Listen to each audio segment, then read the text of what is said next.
राधे राधे। जय श्री कृष्ण।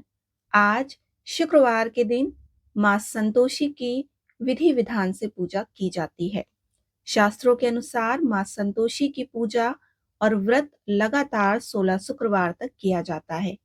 संतोषी माता गणेश जी और रिद्धि सिद्धि की पुत्री हैं।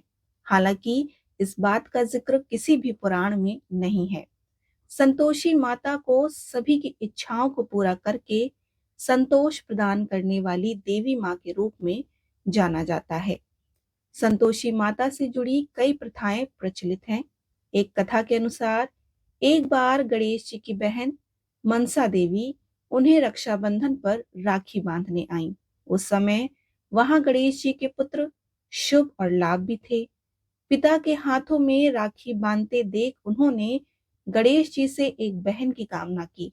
गणेश जी ने शुभ और लाभ की बात को मानते हुए एक देवी उत्पन्न करी, जिन्हें संतोषी मां के नाम से जाना जाता है।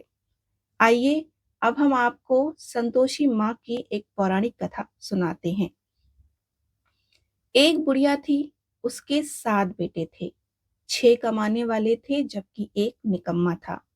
बुढ़िया 6 बेटों की रसोई बनाती, भोजन कराती और उनसे जो कुछ जूठन बचती वह 7वें को दे देती। एक दिन वह पत्नी से बोला कि देखो मेरी माँ को मुझ पर कितना प्रेम है।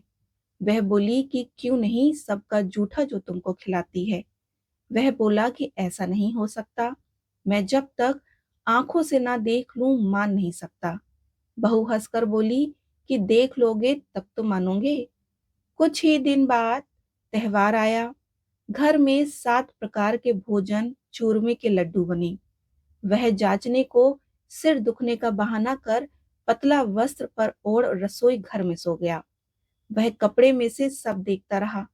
6 भाई भोजन करने आए। उसने देखा कि माँ ने उनके लिए सुंदर आसन बिछा, नाना प्रकार की रसोई परोसी और आग्रह करके उन्हें जमाया। वह देखता रहा। जब 6 भाई भोजन करके उठे तब माँ ने उनकी जूठी थालियों में से लड्डुओं के टुकड़ों उठाकर एक लड्डू बनाया। जूठन साफ कर बुढ़िया माँ ने उसे पुकारा कि बेटा, 6 भाई भोजन कर गए हैं, अब तू ही बाकी है, उठ तो कब आएगा।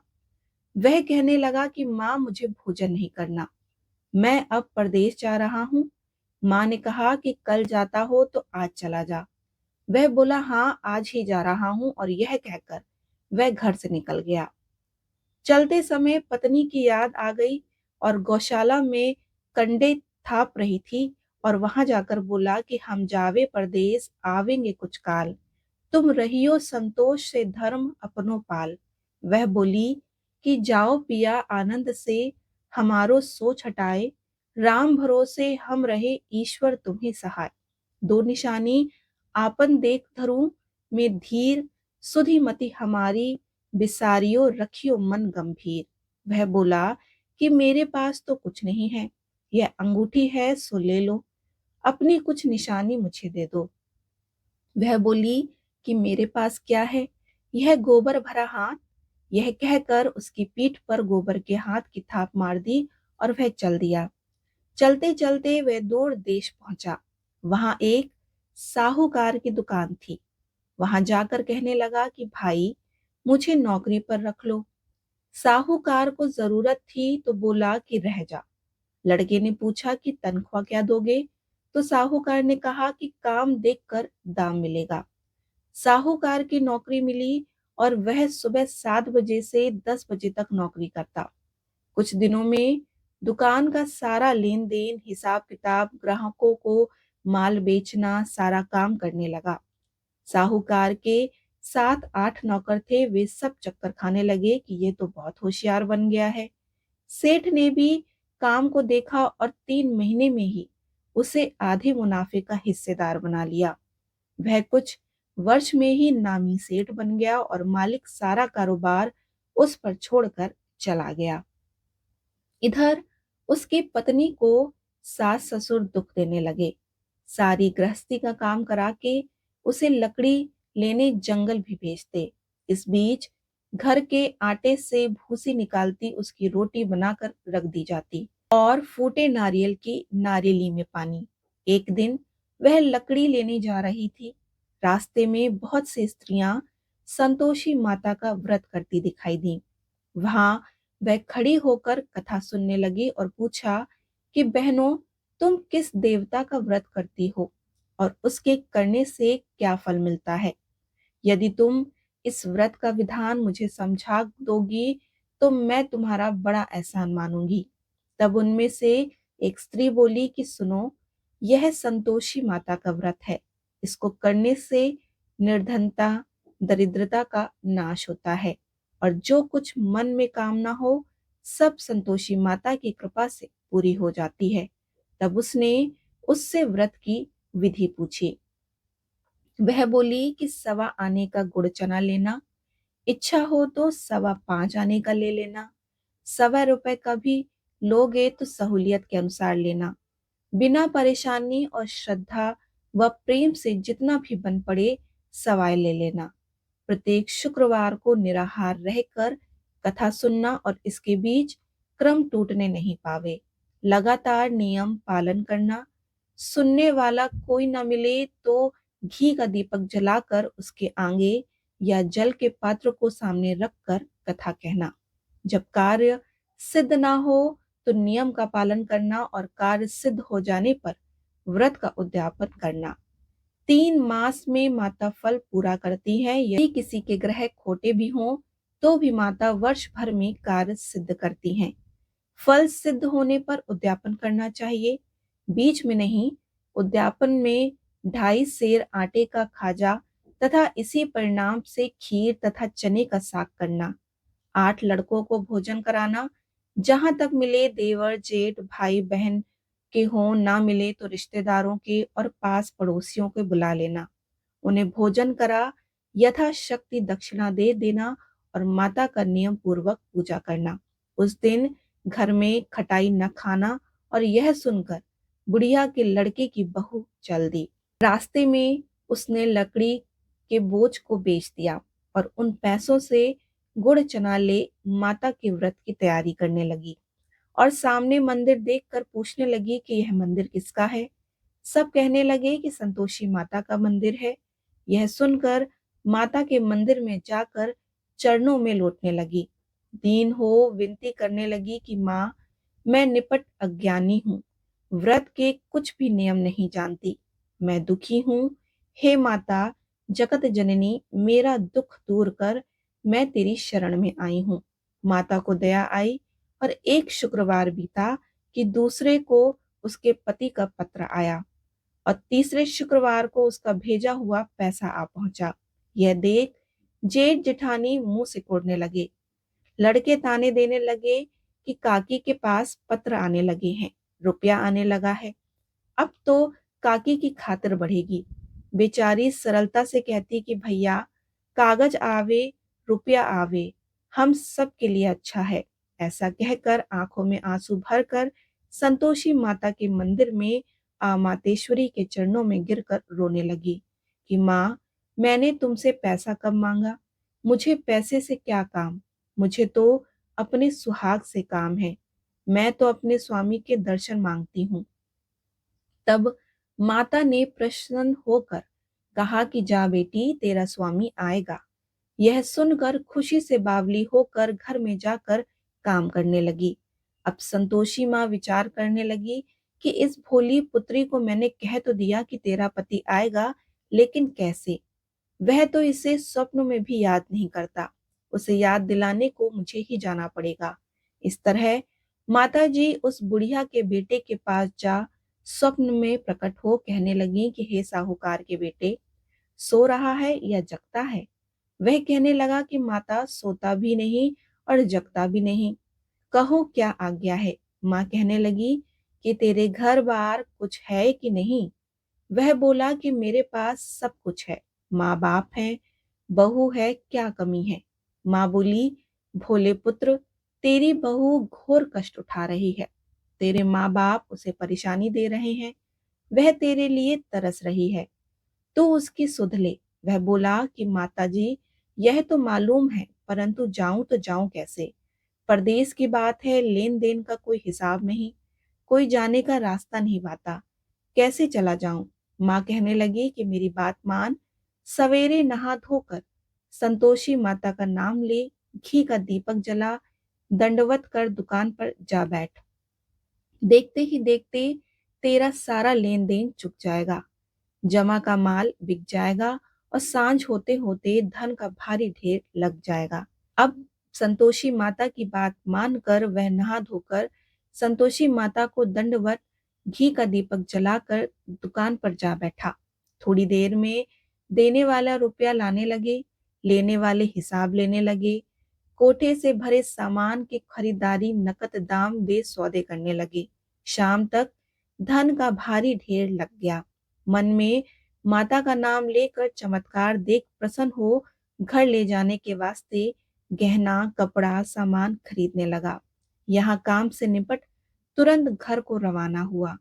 उधर उसकी पत्नी जंगल में लकड़ी लेने जाती है। लौटते वक्त माता जी के मंदिर में विश्राम करती है। वह तो उसके प्रतिदिन रुकने का जो स्थान ठहरा।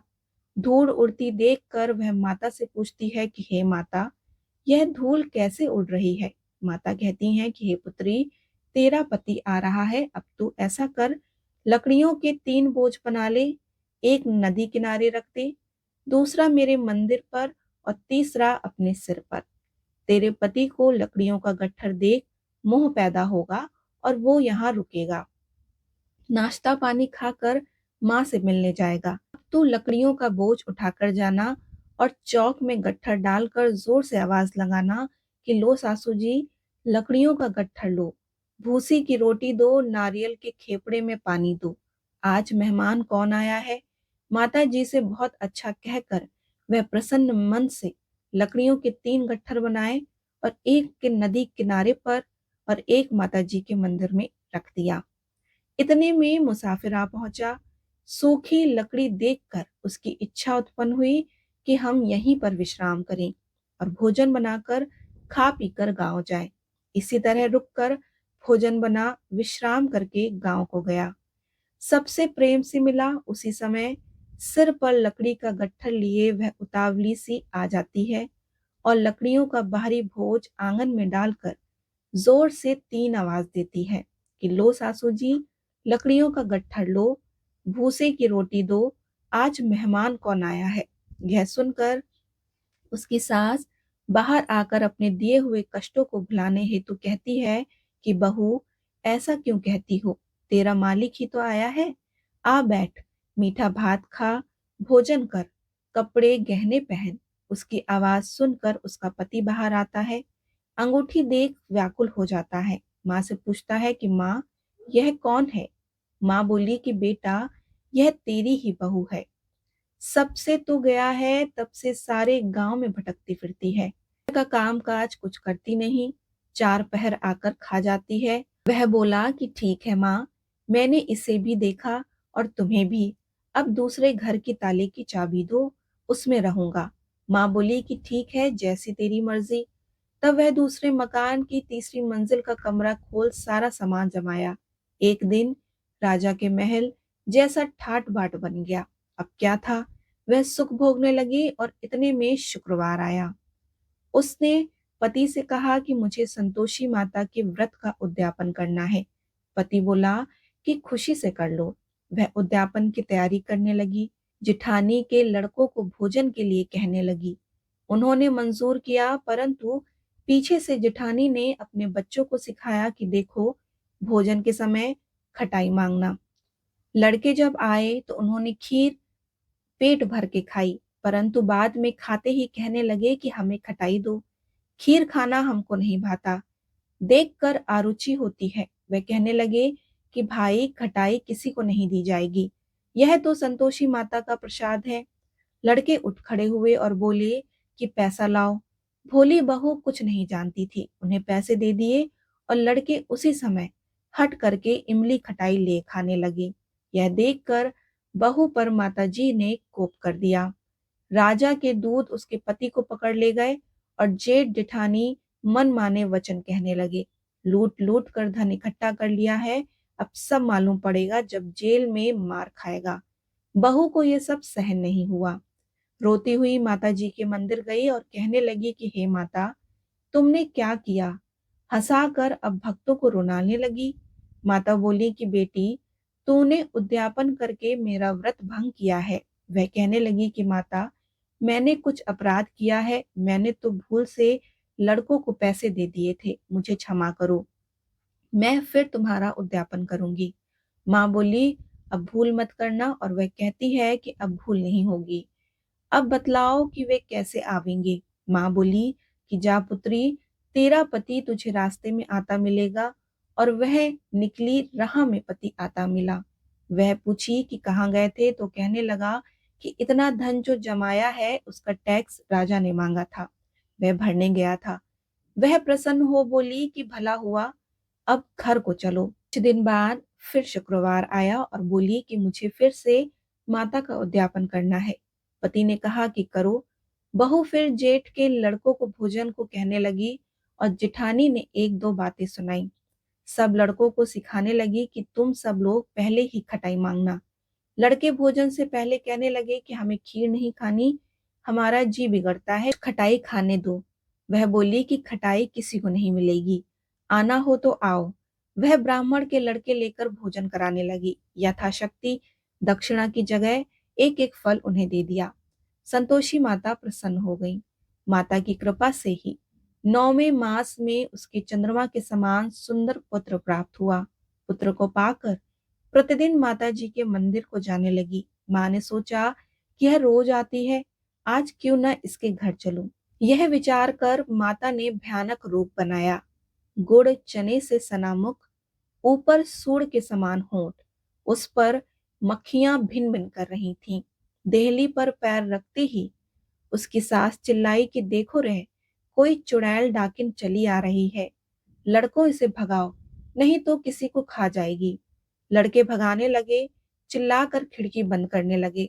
बहू रोशनदान से सब देख रही थी और प्रसन्नता से पगली बन चिल्लाने लगी कि आज मेरी माता जी मेरे घर आई हैं। वह बच्चे को दूध पीने से हटाती है और इतने में सास का क्रोध फट जाता है। वह बोली कि क्या उतावली हुई है, बच्चे को पटक दिया। इतने में माँ के प्रताप से लड़के ही लड़के नजर आने लगे। वह बोली कि माँ, जिसका व्रत करती हूँ यह संतोषी माता है। सबने माता जी के चरण पकड़ लिए और विनती कर कहने लगी कि हे माता, हम मूर्ख हैं, अज्ञानी हैं, तुम्हारा व्रत की विधि हम नहीं जानते, व्रत भंग कर हमने बड़ा अपराध किया है। जग माता, आप हमारा अपराध क्षमा करो। और इस प्रकार माता प्रसन्न हुई। बहू को प्रसन्न हो, जैसा फल दिया वैसा माता सबको देना। जो इस कथा को पढ़े और सुने उसका मनोरथ जरूर पूर्ण करना। बोलिए संतोषी माता की जय।